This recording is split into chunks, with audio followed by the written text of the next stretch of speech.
Hey everybody, this is Eric from Iconic Cardboard coming at you. Hey, I just wanted to start off the channel here, making a quick video on the current state of grading sports cards today. We're in July of 2021. PSA, quote unquote, reopened some of their services this week, which I'll get into a little bit later on in this video and videos down the road. But you know, me along with I'm sure a lot of other people, kind of been stockpiling some raw cards in the last 3 to 4 months here, while PSA has been shut down. Kind of awaiting that July 1st date. Hoping that they were gonna reopen their service levels. Maybe we could send some submissions in. Maybe not. Every card that you have, but at least some of those service levels opening up at a decent price point. Well, we were disappointed this week when we found out that only the express level was being opened up. And not only that, but it was being increased to $200 a card. So, if you were, familiar with grading prior to this huge surge and the price increases, that $200 a card, that used to be the super express level, which is now $300 a card. But it really just doesn't make it it doesn't make it worthwhile to send the majority of the cards that people are owning, even if they're not the base cards, not the overpopulated kind of quote unquote junk junk cards. Still, even if you have fairly gradable cards or fairly profitable cards or worthwhile cards, still doesn't make sense at a $200 price point to send it in. Which leaves not only myself, but a lot of people wondering, what are my options out there?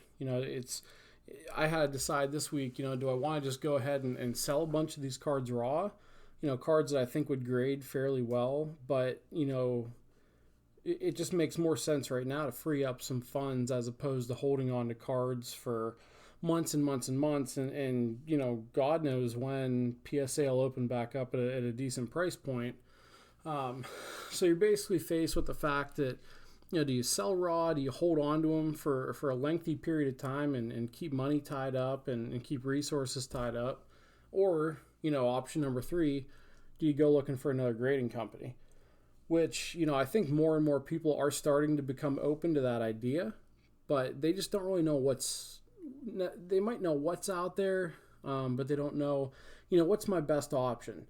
What's my best option as far as turnaround time? What's my best option as far as eye appeal? And then maybe, ROI down the road. So I guess my video today is based more on my decision on which grading company I chose, which was SGC, for this current submission I'm getting ready to send in, and kind of why I chose them, how the process went as far as getting my submission ready. And then I'll go through some of the cards that I'm going to send out in this current submission. And then down the road, probably, next week or so, as soon as I get a couple more slabs in hand, I would like to go over the different grading companies, the types of slabs that they have. And as far as, eye appeal, holding those slabs in hand, kind of comparing them one by one next to one another, and kind of give everybody a better idea of what they may be getting back if they do grade with some of these other companies. So that's why I'm making this video. That's why I went down that road of finding other grading alternatives, and that's just because the price point for PSA right now, it's almost untenable for most people unless you're getting lucky and pulling a high dollar card out of a pack or a box, or you're getting an incredible bargain on a card that you think is going to grade well.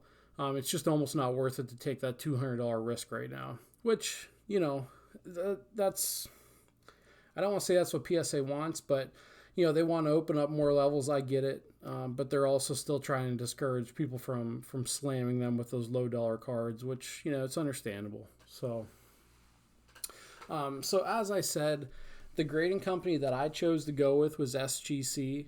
And if you're not real familiar with SGC, which I really wasn't either, until the last month or so, I know that they're an up and coming, I shouldn't even say up and coming grading company. They've been well known with vintage cards for quite some time now.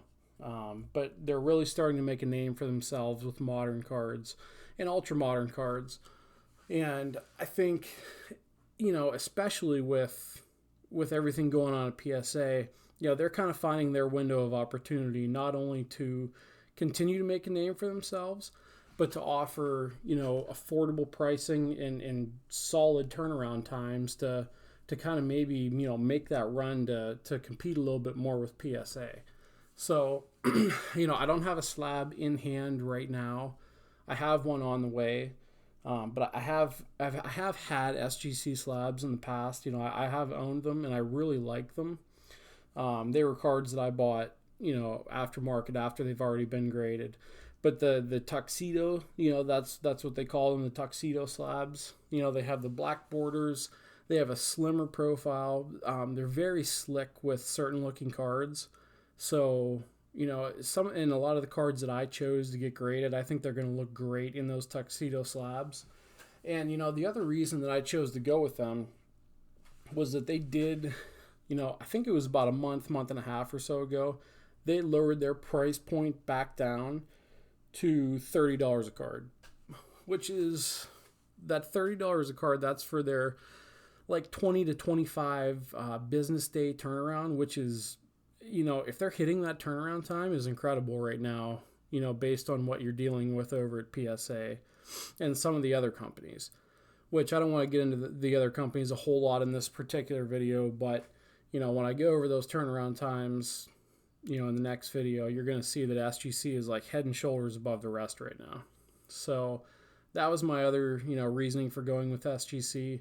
They have that 20 to 25 business day turnaround time, but a lot of the people I've talked to that have used them recently are saying that they're getting their cards back, in door to door in 2 to 3 weeks time, which is, again, phenomenal based on, what you're seeing with some of these other grading companies right now. As far as just the ease of using SGC's website and getting that submission into the computer, I thought it was great to use. I guess my only critique would be that a couple of my cards I had to actually manually enter because they weren't coming up as already being input into the SGC system. And those were some lower pop cards. And actually, 2 of them were newer releases like within the last few weeks here. So, I don't know if that's something that they eventually catch up to, or if those lower pop cards, or not the lower pop, but the lower serial number, the lower printed cards, I don't know if that's always an issue with them or not. This was my first time doing a submission myself. So that'd be my only critique. Other than that, it was actually very, very smooth.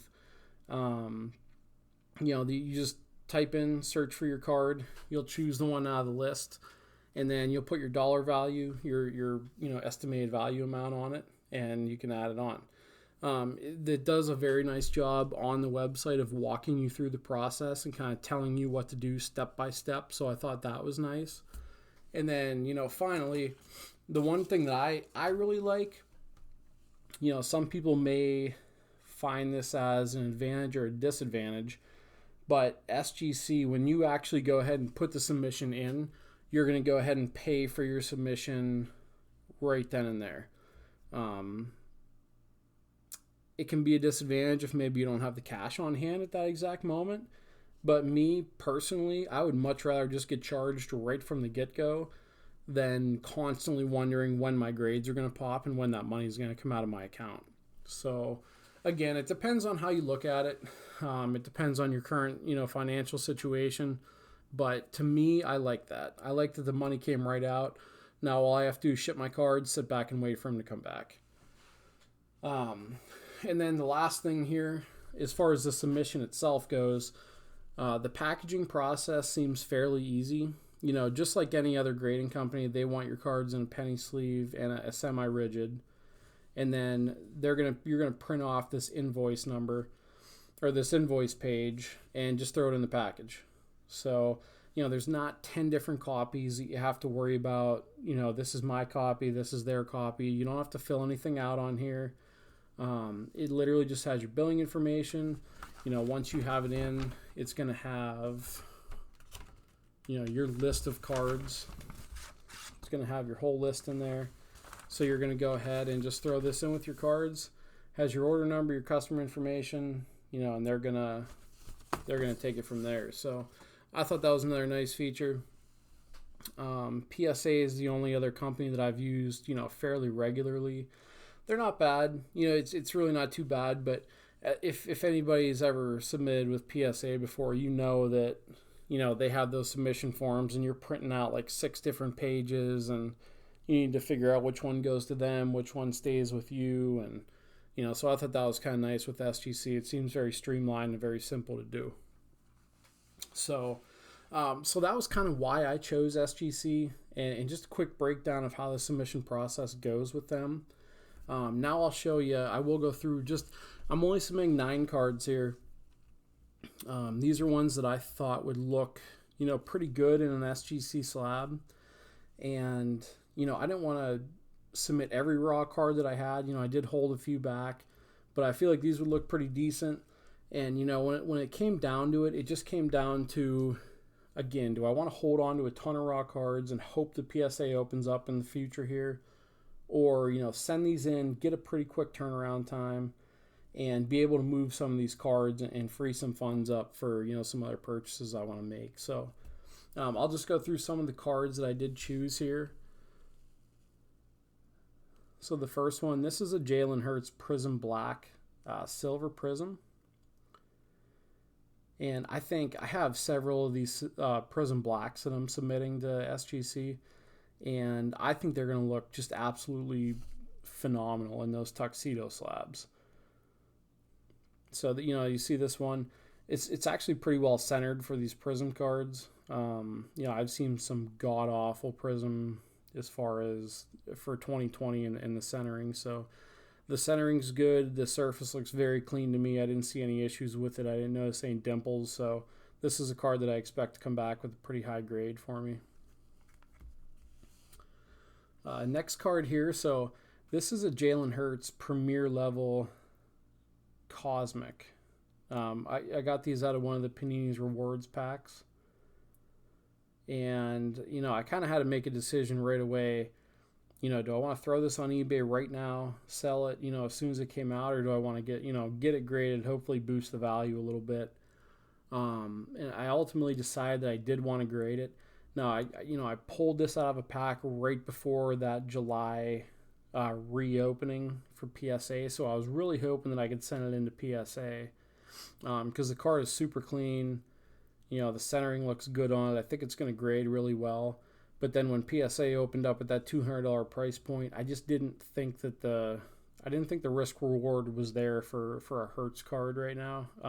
Particularly one of these after seeing some of the prices go on eBay. So, this is another one I think is going to look pretty cool in one of those tuxedo slabs, and I think it should grade out, very well. Again, this is just another Prism Black Joe Burrow Silver. And once again, the centering on this card is actually pretty, to my eye anyway, it's pretty darn good, and maybe a little off left to right, but for these Prism cards, I thought it was pretty darn good. Surface is clean. This is another one I expect a decent grade on.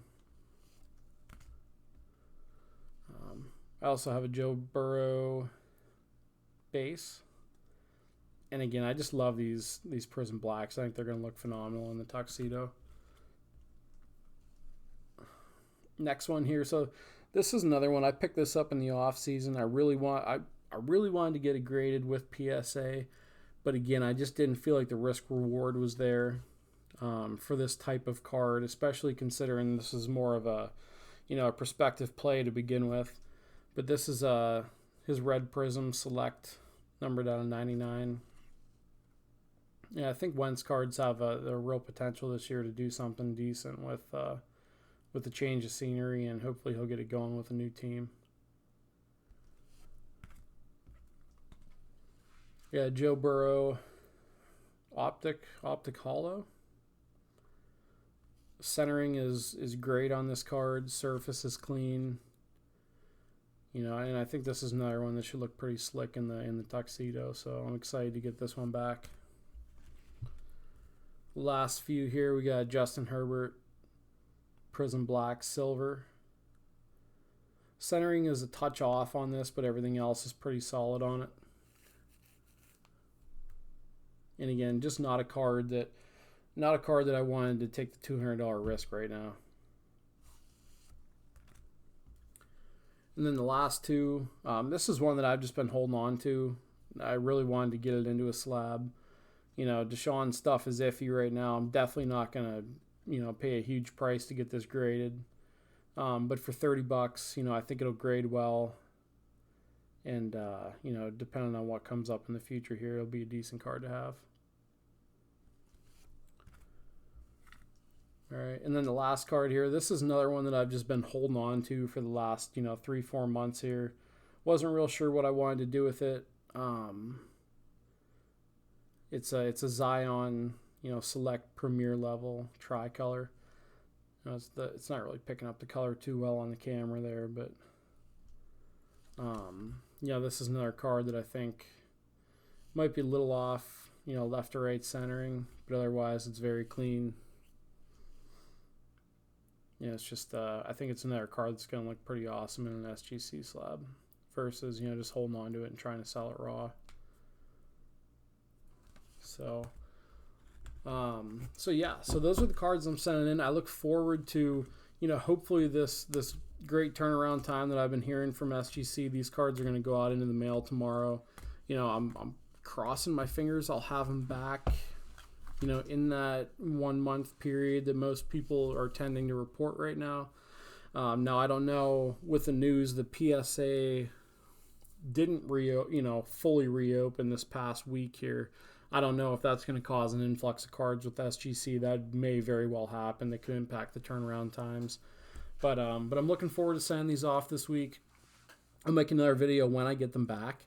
And also, I'm looking forward to next week getting a few more slabs in hand. Hopefully I'll have an SGC slab, a CSG slab, which I know there's a lot of, like, you either love them or hate them. I've never held one in hand, so I'm excited to get one of those and to do a quick review for you guys. So I'll review, you know, those two alongside HGA, BGS, and PSA. So we'll knock those 5 out, you know, kind of go through the pros and cons of each one, as well as, you know, submitting with each of those service levels or those different companies right now. So I look forward to that, and I hope you guys enjoy this. I hope you found it somewhat informative, you know, maybe helped you, you know, make a decision one way or the other if you were teetering on, you know, holding on to cards versus submitting right now. So, you know, please, you know, leave comments down in the comment section, any questions or any, you know, ideas for future videos. I really look forward to that, and, you know, I appreciate your guys' input, and I hope to talk to you all soon. Okay, thanks a lot, guys.